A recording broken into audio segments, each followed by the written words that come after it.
What's going on, everybody? Zach here from Zaxtronaut Glass, and today we're going to get into another glassblowing demonstration. This is a lamp working tutorial about how to do Jesus seals. Jesus seals are a way to take two tubes that are next to each other, or two hollow forms, and create a hollow connection between them without ever popping holes.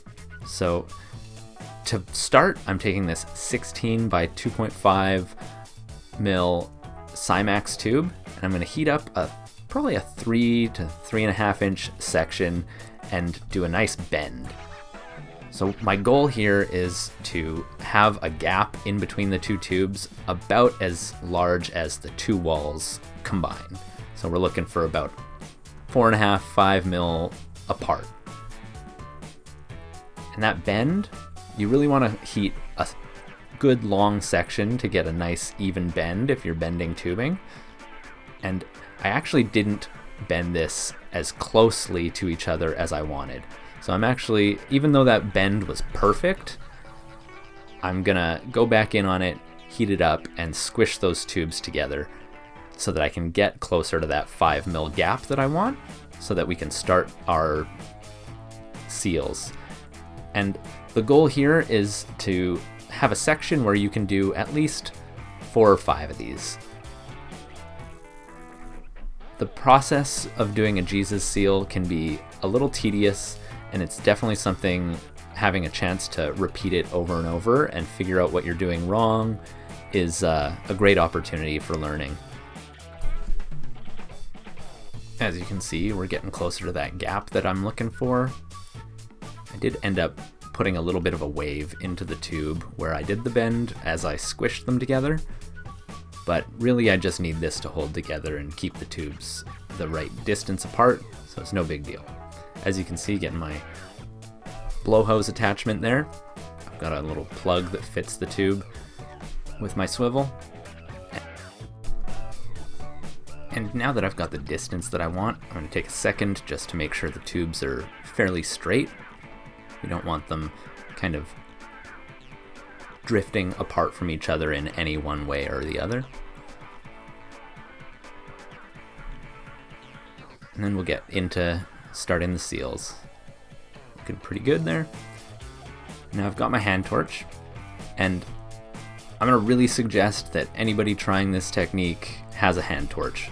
I've done this process multiple times at the bench torch, and the time it takes to heat and puff once you're working the seals in at the end and trying to pop the membrane is really difficult with a bench torch. It's not impossible, but the process is far, far easier at the pace that you can make using a hand torch while you're looking directly at the tube and the seal you're making. And it also gives you a chance to hold the glass at a variety of angles that are more beneficial to making this seal happen. So as you can see, I'm popping a pair of blisters together at the same time, and we're really wanting to thin the glass a little bit, but not too much. It's very easy to pop a hole here, and that can be a bit difficult to fix. We'll do that at the end. There you can see those blisters touched to each other, and we're gonna get that torch really focused on the connection point. And what you're doing here is you're really trying to stretch that membrane inside without popping the outer walls.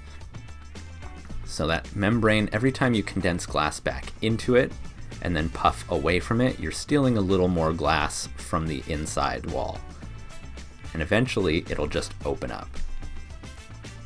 And once it opens up, you need to work your way around the seal so that you can melt all that glass from the little membrane into the inner wall. Now, if the tubes are too close to each other, like I talked about before, it's more difficult to thin the glass, and that membrane might be thicker, and it can be a lot more difficult to pop. That's why I talk about the actual gap in relation to the wall thickness of the tube that you're trying to do this with. So larger tubes will be able to accommodate a larger gap, while smaller tubes with thinner walls can be much closer together. If you watch carefully, every time I come out of or take the torch away and close my lips on the blow tube, it's pretty easy to see the glass kind of expanding. You see the molten glass move. And you're really gonna like puff this beyond the wall thickness that you want and condense back into it over and over. It's almost a little nerve-wracking at times how thin you kind of need to get the glass to pop that internal membrane, but just be careful to come out of the flame, let the glass kind of cool a little bit before you puff. And these are little puffs, you really want to be gentle, but lots of little puffs, kind of repeating them over and over again, really helps the process along quickly. As you can see, that membrane's open now, and I'm just kind of working in the outer wall just to try and condense some glass back into where I've thinned it.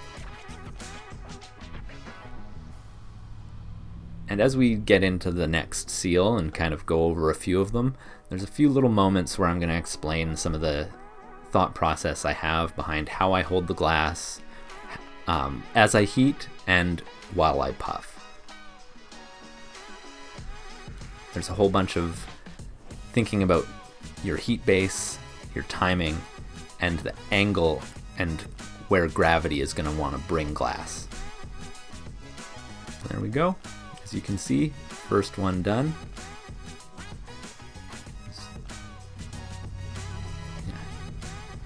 Now we've got a little bit of a closer angle for the second one. As you can see, I'm using the hand torch to heat the two walls one after another. And I'm really trying to get an even amount of heat into each one so that I can puff them out together at the same rate and size. I'm sure you could do one at a time and it will still work, but I find this is a much easier way to kind of bring a more even amount of glass towards the center.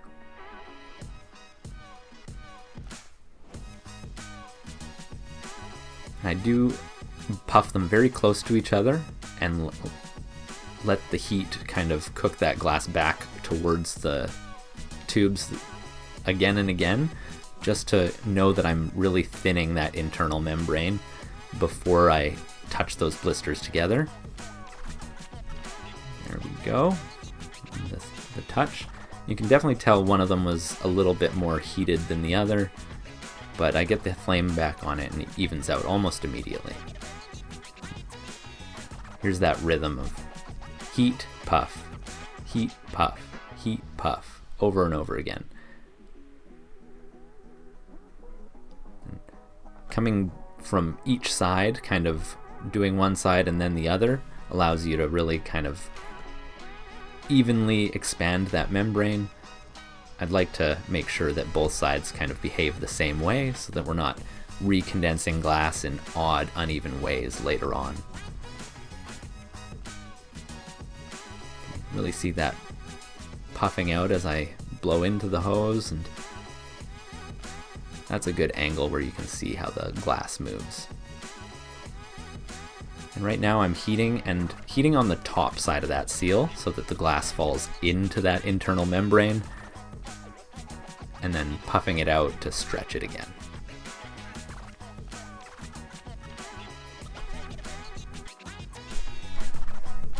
I ended up spending a fair bit of time outside of the frame working in that second seal at the end, so I just jumped on to the next one.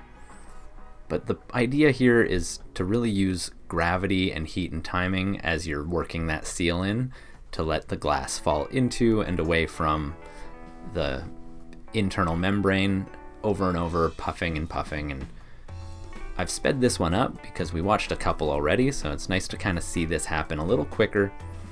And you see that pair of blisters touch, and I really puff them into each other. I was trying to open up that internal seal immediately as much as I could. You do have to be careful though. If you puff too much, you can really push too much glass into the inside. So there we go, heating the top side, letting that glass fall into it, flipping it over, puffing away. And that's how I use gravity to really try to steal glass from that membrane.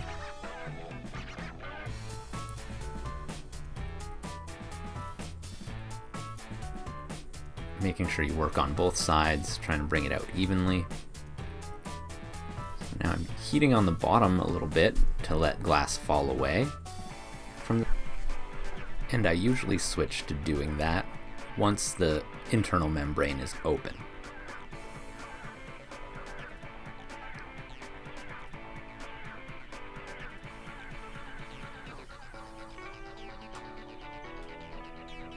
And once that internal membrane pops and has opened up for you, really getting a lot of heat into the internal wall and making sure everything evens out is much easier.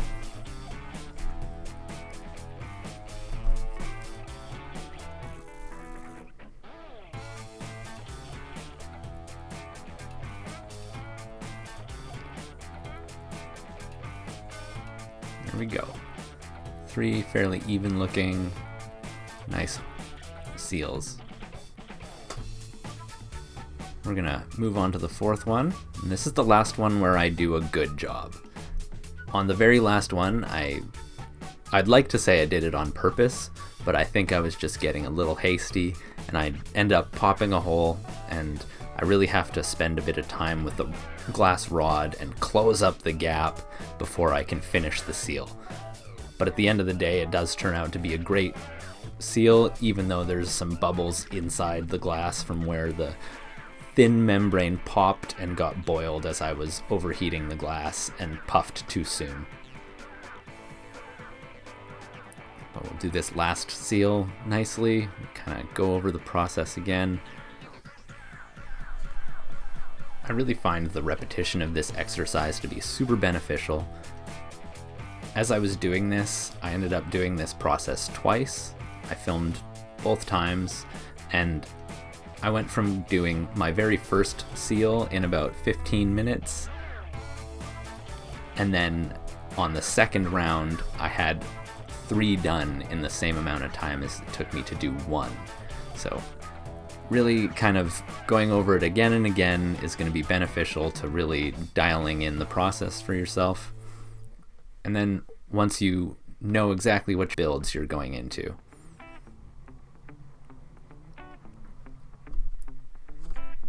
And I'm sure you can come up with some ideas while you work on this kind of project, or you might even have ideas how you might like to use this technique already.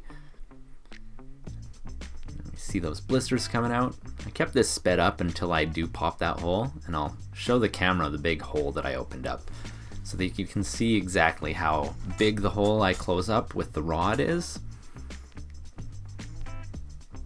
And like I said earlier on, this really is a balance of heat and timing, and the consequences of putting too much heat and puffing too soon is popping a hole like I'm about to do.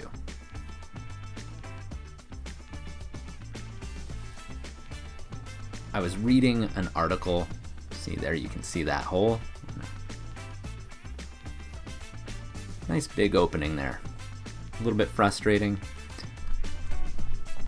but it is an opportunity to talk about how to fix that mistake.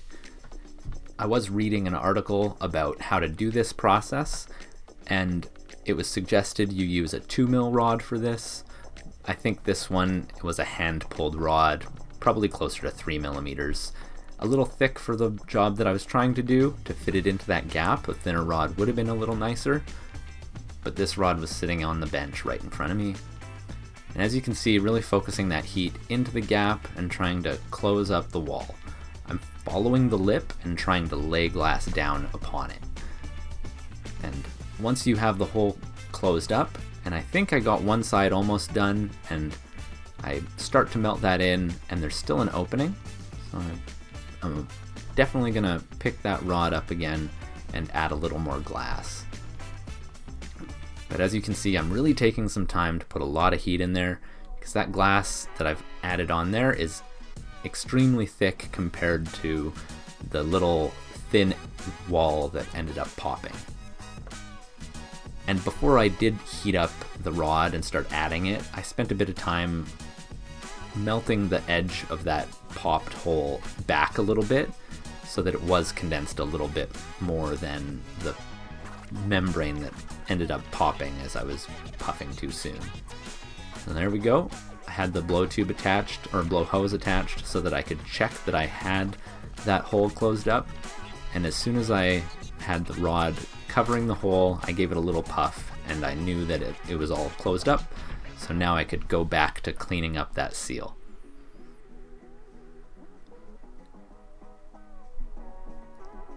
And there is potential for picking glass back away if you leave too much as you put the rod down. So you can always be mindful of, if you see a really thick spot, you could grab onto that little bit of glass and pull it away so that you have a thinner wall and you can go back to evening things out.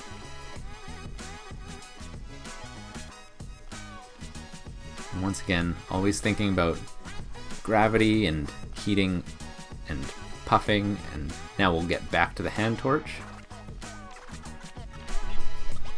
And after fixing a hole like that, you're really going to want to focus the heat on that area and make sure any thick and thin spots have a chance to even out.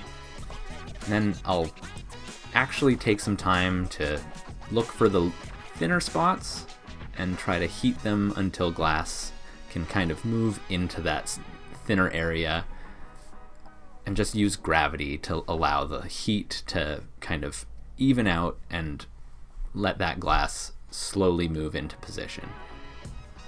Do a little bit less puffing and a little bit more heating and just letting gravity move the glass itself.